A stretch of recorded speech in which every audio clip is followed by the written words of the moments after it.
여호와께 감사하라. 그는 선하시며 그 인자하심이 영원하니라.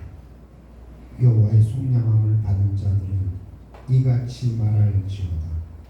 여호와께서 대적의 손에서 그들을 속량하사 동서남북 각 지방에서 모으셨도다. 그들이 광야 사막길에서 방황하며 거주할 성읍을 찾지 못하고 줄이고 목이 말라 그들의 영혼이 그들 안에서 피곤하였도다. 이에 그들이 근심 중에 여호와께 부르짖으며 그들의 고통에서 건지시고 또 바른 길로 인도하사 거주할 성읍에 이르게 하셨도다. 여호와의 인자하심과 인생에게 행하신 기적으로 말미암아 그를 찬송할지로다. 그가 사모하는 영혼에게 만족을 주시며 줄인 영혼에게 좋은 것으로 채워주심이로다. 아멘. 이 시간에는 찬양팀 나가서 하나님 앞에 찬양을 드리도록 하겠습니다.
없었던 것을 모든 것이 은혜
은혜로운 찬양 들려줘서 너무 감사합니다.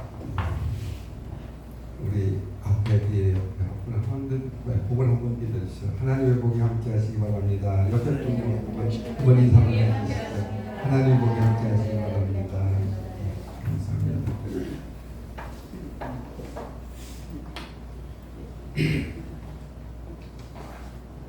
오늘 예배드리러 왔더니 오전사님 얘기하는 것 이상으로 저는 굉장히 그 예배실이 이렇게 시원해가지고 아주 그 상쾌하게 그렇게 예배드리게 돼서 너무너무 감사합니다. 사실 사람이 자꾸 이렇게 환경이 변하는가 봐요.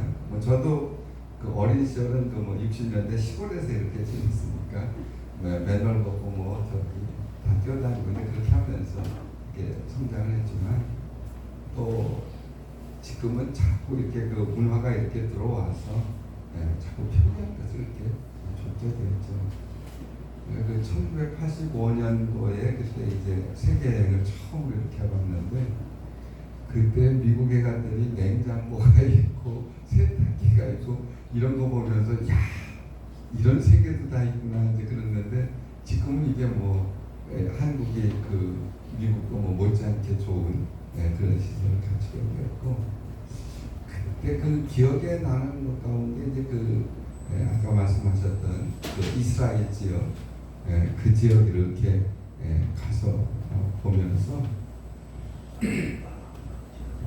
그 사실은 1985년 그때는 이쪽 그 이집트에서 그 이제 출애굽 여정을 따라가고 그 예루살렘을 이렇게 들어가는 길이든지 거꾸로 길이든지 어쨌든 그 길을 여행하려고 그러면 정말 광야길 같았어요.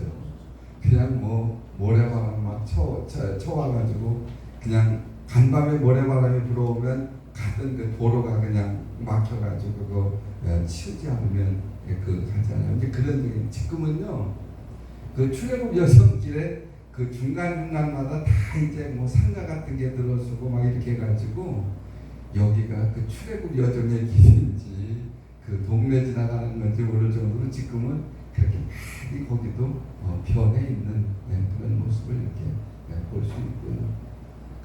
이제 그런 면에서 보면 이렇게 우리가 환경에 이렇게 적응해 나가는 것이 그 네거티브한 것만 있는 것 아니고 또 이렇게 좋은 환경에서 지낼 수 있으면 오히려 더 감사하면서 지내면 좋을 것 같습니다. 오늘 장로님께서도 기도해 주셨습니다만 사실 장인어른이 평생 이렇게 목회하시고 그리고 이제 만으로 죽으시고 그리고 이제 96세 이렇게 27년생이시니까 살아오는 동안 정말 마지막까지 이렇게 잘 준비되시고 요번에 장례 이렇게 치르면서 하나 좀 제가 좀 뿌듯했던 것 가운데 하나는 사실은 1952년 53년 6.25가 일어났을 때 군에 들어가가지고 그렇게 사사로 들어갔다가 나중에 이제 군목으로 이렇게 일어나시고 그랬는데 북한에서 내려왔던 침투가 이제 문산 쪽으로도 내려오고 철원 쪽으로도 내려오고 이제 두 길이 북한에서 남쪽으로 내려왔던 핵심적인 길이죠. 근데 철원 쪽에 그쪽 철원 전투에 참여했으니까 그래도 빗발치는 그런 철원 전투에서 살아남은 것만 해도 왜 수많은 사람들이 그때 제대로 훈련도 못 받고 저기 참여했으니까 죽고 다치고 그런 상황에서 그렇게 살아온 거니까. 저는 집사람하고는 이제 제대하고 난 다음에 그런 얘기를 많이 했는데 나는 한국에서 만약 지금 전쟁이 일어난다고 그러면 난 제일 먼저 군대에 뛰어들어갈 거다. 왜? 지금은 전후방이 없고 어디 가든지 다 전투 지역이 되어지는 거고 내가 군대 가면 우리 가족들은 전부 국가에서 책임져 주는 군인 가족이 되어지고 나는 그래도 국가에서 부여된 임무 수행하면서 그러면서 나는 그렇게 하거든. 근데 이제 그러다 보니까 이제는 전쟁이 일어나도 저 징집되지 않는 이제 그런 나이가 돼서 아마 징집 때도 제일 마지막에 젊은이들 다 죽고 나면 이제 그때 징집이 되겠지만 어쨌든 이제 그런 나이가 되어버렸습니다만은 그래도 그러면서 많은 사람들 분위기가 확실히 달라졌더라고요. 그 윤석열 정부 이렇게 들었으면서 그 참전 용사들에 대한 그런 것들이 그냥 아주 작은 디테일한 것이라도 이렇게 많이 바뀌어져서 사람들이 그런 그 애국하는 마음이나 이런 그 도군이나 호국이나 이런 거에 대해서 마음이 달라지는 것들이 이번에도 장려했으면서 그러면서도 그 보면 그 저기 보훈처 각 지역마다 이렇게 연결돼 있어가지고 아주 그 저기 그분들이 참전용사들에 대해서 예의 갖춰서 해주는 것이 정말 그 사실은 그 짧은 시간이지만 굉장히 그 뿌듯했고 그리고 태극기 한 장 그 저기 제일 마지막에 관에다 이렇게 씌워줘서 그렇게 하면서 이렇게 장로를 치르는 과정이지만 그 자녀손들로서는 굉장히 그 고마운 그런 마음을 가졌고 그리고 이제 호국원은 지금은 이제 장소가 더 돼서 이제 괴산 쪽에 있는 호국원에 마지막에 이제 모시게 됐는데 마지막까지 그래도 그 참전용사들에 대한 예의를 갖춰진 모습을 보면서 사실은 제가 흐뭇한 마음을 좀 가지면서 장례를 주셨고요.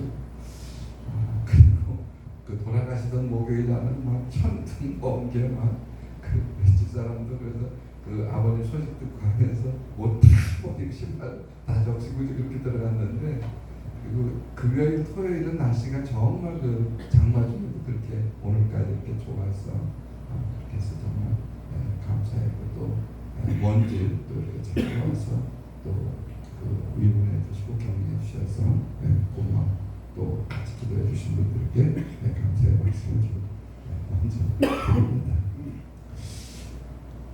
그 출애굽기 23장 16절에서 보면 하나님께서 맥추절을 지키라. 맥추절을 지키라. 이거는 그냥 맥추절 지켜도 되고 안 지켜도 되고 그런 그 하나님의 명령이 아닙니다. 지켜라 하는 그런 명령입니다. 하나님의 명령.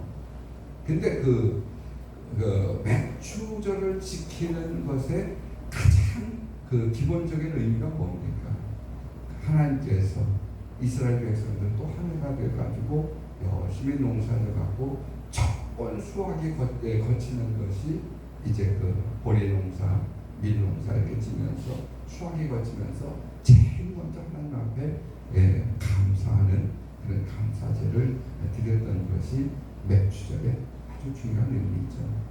물론 지금 우리나라 점점 농촌 인구가 줄어들어서 실제로 농사짓는 사람 몇 명 안 됩니다만은 자꾸 줄어들고 있습니다만은 그러나 우리가 지금 반년을 이렇게 살아가면서 하나님 앞에 하나님 정말 이런 가운데서도 여기까지 에베네스해 주셨군요.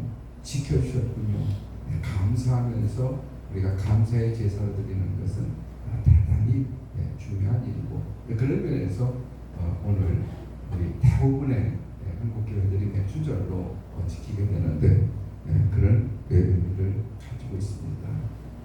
그 자꾸 이제 옛날에는 이랬고 그런 얘기를 하지만 그것보다는 우리가 현대가 많이 바뀌어졌다고 그럴지라도 그 속에서도 우리가 감사하는 제가 그 최근에 이렇게 얘기를 들으니까 영종공항 같은 경우에도 이제 2025년 되면 드론 택시가 이제 나르게 돼가지고 영종에서 서울 중심부까지 한 25분, 30분 이런 거면 이제 그런 날아다니는 그런 시대가 온다고 그렇게 얘기를 하는데 그러니까 그때 부딪히면 어떡하니 얘기하지만 또 다 그런 거 극복하면서 할 테니까 너무 걱정 안 해도 될 것 같고요.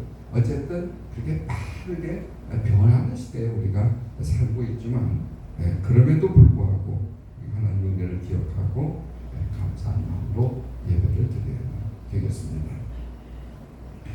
여기에는 그 두 가지 의미가 있죠. 하나는 신앙적인 의미가 있고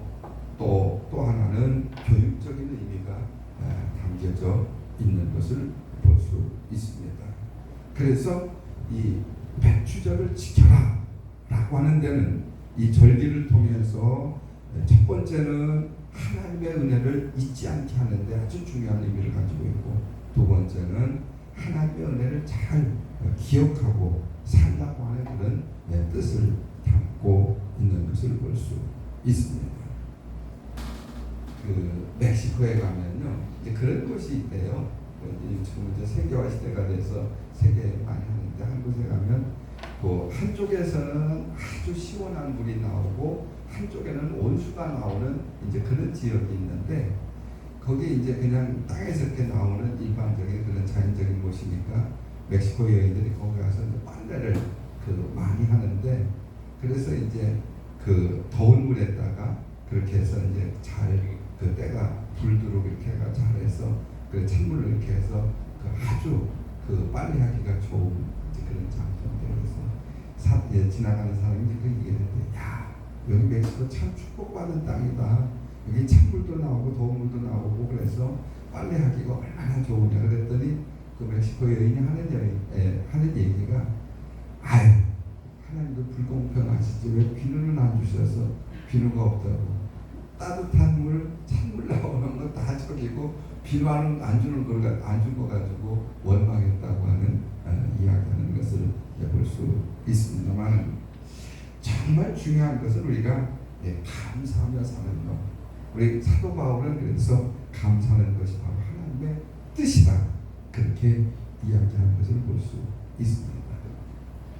그 며칠 전에 저하고 이제 같은 시대에 목회했던 김만기 목사라고 친구 목사가 그 은퇴를 하고 이제 수원에서 이렇게 지내는 목사님이 계시는데, 그 목사님이 이제 저하고 이제 같이 이렇게 통화를 하면서, 나는 그래도 수원에서 아무개 교회 하면 얘기할 정도로 큰 교회 가서 거기서 은퇴한 다음에도 한 2년여 이렇게 출석 잘했다고, 그래서 잘하셨다고 그렇게 이제 얘기를 했는데, 그러면서 2년 동안 축도 한 번 시킨 적 없고, 뭐 강단 앞에 나와서 인사 한 번 한 적 없고, 그냥 맨날 뒷자리에서만 2년 동안 그렇게 왔다 갔다 했다는 거예요. 그래서 그러면서 조금 불만스럽게 얘기를 하길래, 야, 나는 예산학교에 나가고 있는데 축도도 계속 시켜주시고 또 설교도 시켜주시고 그래서 내가 얼마나 고마운지 모른다 그랬더니,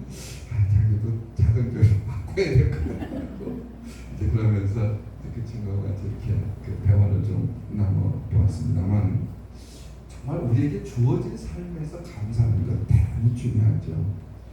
오늘 임 목사님께서 읽어주신 이 시편은 우리가 감사를 동반하는 그런 하나님을 향한 예배를 드려야 되는 강조하는 그런 시로 되어져 있는 시편이시죠. 그리고 여기에 담겨져 있는 배경에는 이스라엘 백성들이 제일 힘들고 어려웠던 그런 바벨론 포로에서 그런 어려움 속에서 귀환했을 때의 그때의 감격을 담은 시를 담고 있는 것을 볼 수 있습니다. 그래서 이 시를 쓰면서 1절에서 보면 여호와께 감사하라. 제일 처음에 여호와께 감사하라. 그는 선하시며 그 인자하심이 영원하리로다. 여기서 보면 시를 시작하면서 제일 첫 번째가 뭐냐면 감사하라. 히브리 말로는 호두라고 하는 단어를 쓰죠. 찬양하다, 고백하다, 그런 뜻을 가지고 있는 단어인데, 하나님께서 행한 과거일 뿐만 아니라 미래하고도 연관시키면서 감사하면서 여호와의 이름을 고백하고 있는 것을 볼 수 있습니다.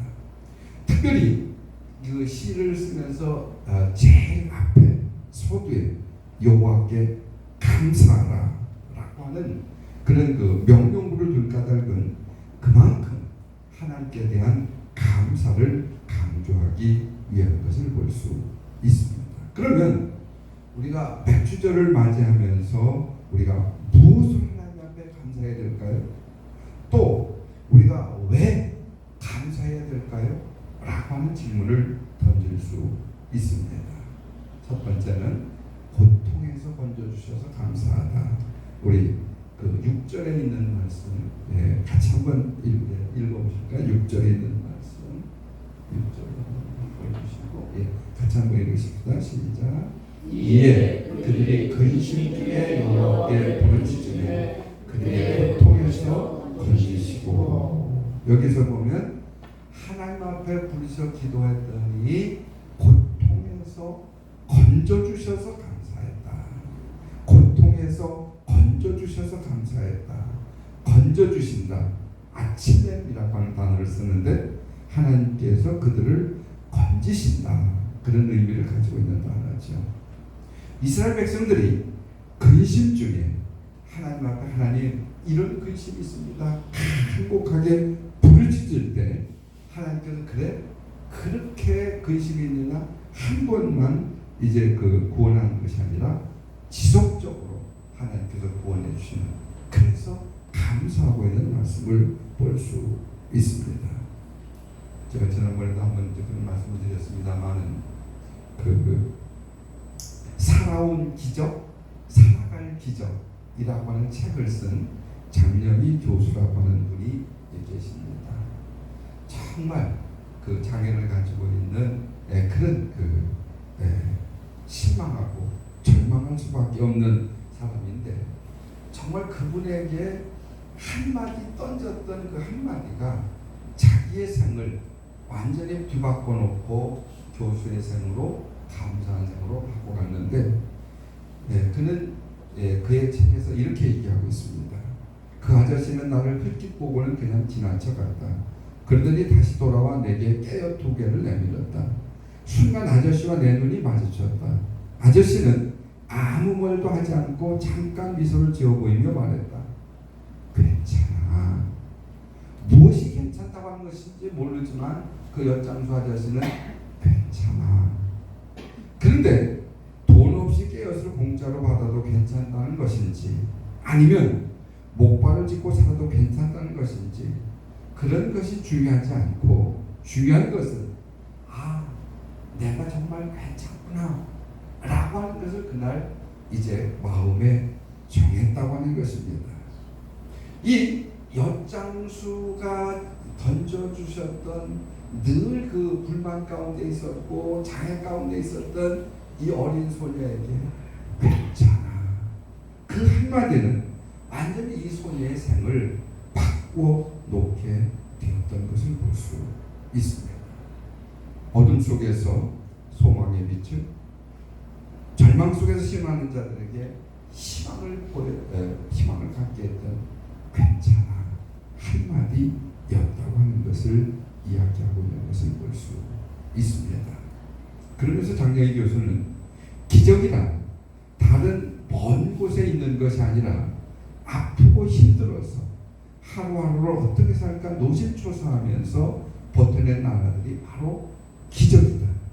살아온 기적이 살아갈 기적이 된다라고 그는 평생 자신이 교수가 된 것을 사랑하고 역경을 당당하게 개척했던 그 신앙, 그리고 괜찮아 라고 했던 엿장수의 한마디의 말을 기억하고 있는 것을 볼 수 있습니다.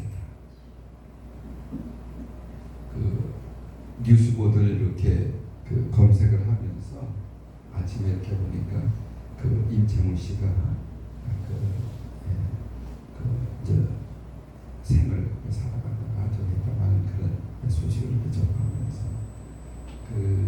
임채무 씨가 뭐 어우동이라든지 뭐 이런 그 작품 많이 하고 그럴 때 이제 제가 그 송파에 이만을 이렇게 거기 이제 심하고 있을 때 이제 전도돼서 와가지고 또 가서 이제 심하기로도 드리고 또 같이 저기도 하고 이제 그랬던 그런 인연도 좀 있는 분이긴 한데, 그러면서 그게 늘 꿈을 꾸었죠.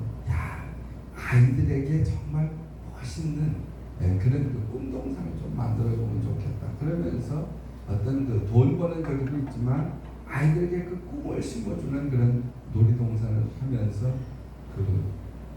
120억이라고 하는 엄청난 돈을 투자하면서 이렇게 잘 매달았는데 거기다 그냥 코로나까지 겹쳐가지고 그렇게 해서 많은 빚은 지고 또 투병하려고 해서 생을 마치게 됐다고 하는 그 기사를 이렇게 보면서 정말 그 우리의 그 삶이라고 하는 것이 정말 하나님께서 어떻게 인도해 주시는가라고 하는 질문을 던지게 되지만 정말 우리 하루하루의 삶이 그렇게 기적 속에 살아가는 모습을 볼 수 있습니다.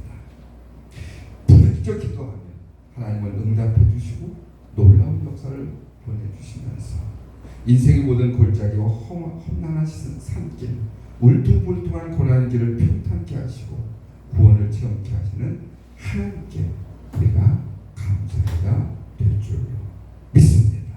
우리 두 번째 7절에 있는 말씀 우리 같이 한번 읽으십시다. 그 다음 절 7절 같이 한번 읽으십시다.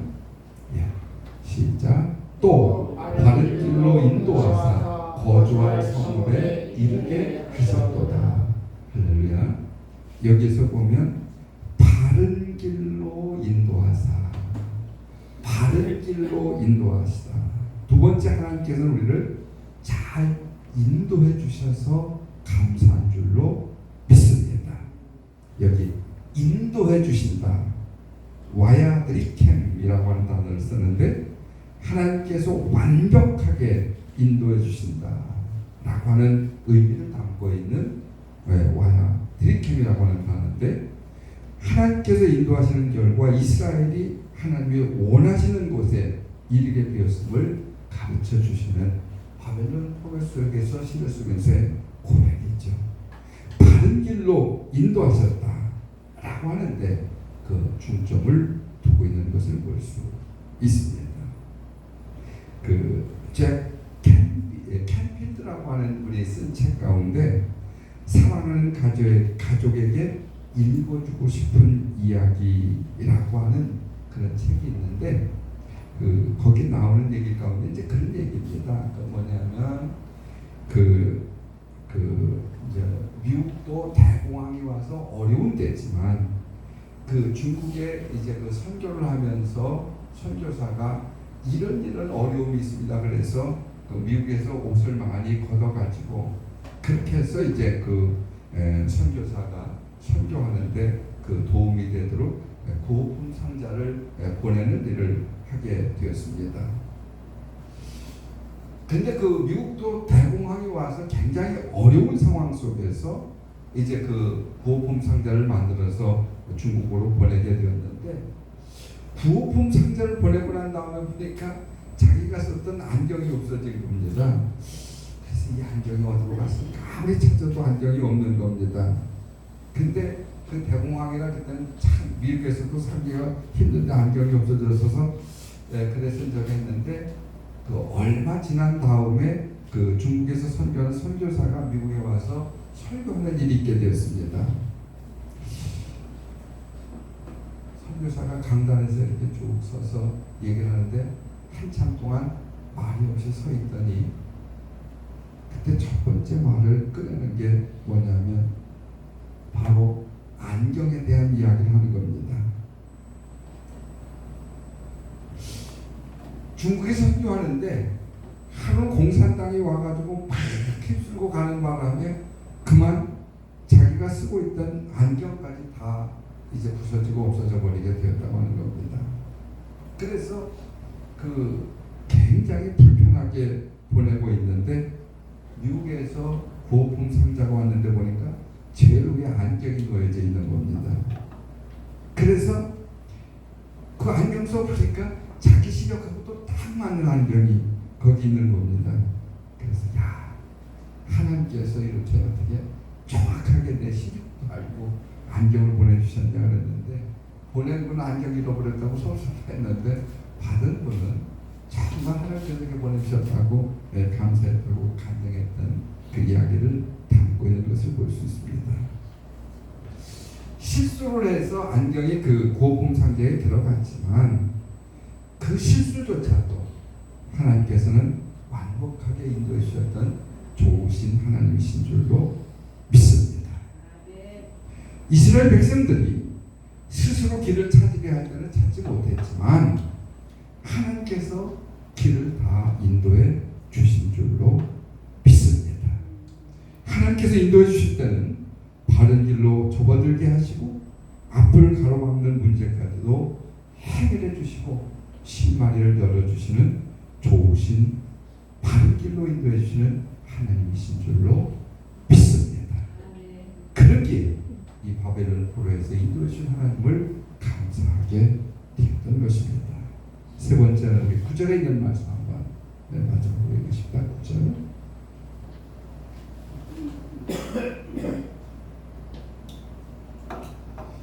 예.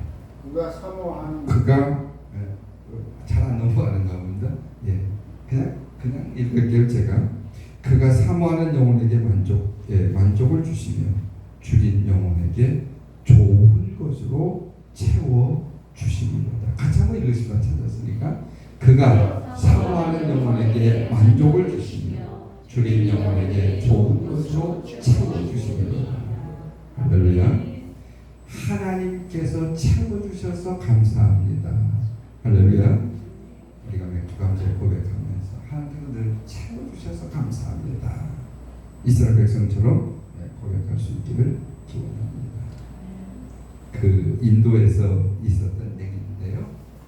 지게꾼이요, 그 물통을 쥐고 물을 이렇게 나누는데 하나는 좀 성한 통이고 하나는 좀 이제 그 흠이 있는 그런 통인데, 그래서 그 흠이 있는 통으로 물을 쥐고 나누면 이제 그 목적지까지 가면 그 저기 흠이 있어가지고 이제 물이 한 반밖에 남지 않는 이제 그런 일이 있어서, 야, 이게 흠 있는 물통 때문에 이제 내가 열심히 일해도 이게 반밖에 일이 안 되는구나, 그렇게 생각했는데 시간이 지나고 보니까 그 물을 흘리면서 갔던 그 지역에는 거기에서 꽃이 자라가지고 아름다운 꽃길이 쭉 형성이 되어지게 되었던 것입니다. 그러면서 정말 그 감사할 제목이 없고 원망스러운 일만 가득한 것 같아도 우리를 향한 하나님의 놀라운 계획을 믿는다면 약함과 부족함마저도 감사의 조건이 되는 줄로 믿습니다. 여러분, 하나님께서는 우리를 구원하시기 위해서 세상 그 무엇과도 바꿀 수 없는 귀한 아들을 저와 여러분에게 주신 줄로 믿습니다. 아들을 내어주신 이가 무엇을 우리를 위해서 아끼시겠습니까? 하나님 아들을 주셨다는 것은 이미 다른 모든 것도 주실 준비가 되어 있으신 좋으신 하나님이신 줄로 믿습니다. 그리고 오늘 시편의 기자처럼 하나님은 사모하는 자에게 가장 좋은 것으로 채워주시며 영혼을 만족해 주시는 좋으신 하나님이신 줄로 믿습니다. 우리 금년에도 맥주 감사주의를 지키면서 항상 좋은 것을 채워주시는 하나님을 바라보면서 더욱 감사할 수 있기를 주님의 이름으로 축원합니다. 하나님의 역사하심은 완벽한 하나님의 역사이신 줄로 믿습니다. 아무리 우리에게 최악의 상황이 우리에게 주어진다고 할지라도 그러기에 우리는 하나님께 감사해야 될 줄로 믿습니다. 우리에게 위급한 상황이 우리에게 주어진다고 할지라도 하나님의 은혜에 감사해야 될 줄로 믿습니다. 아무리 앞에 캄캄한 상황이 우리에게 다가온다고 할지라도 바른 길로 인도하시는 하나님께 감사할 수 있는 저와 여러분이 되어질 수 있기를 주님의 이름으로 축원합니다. 기도하겠습니다.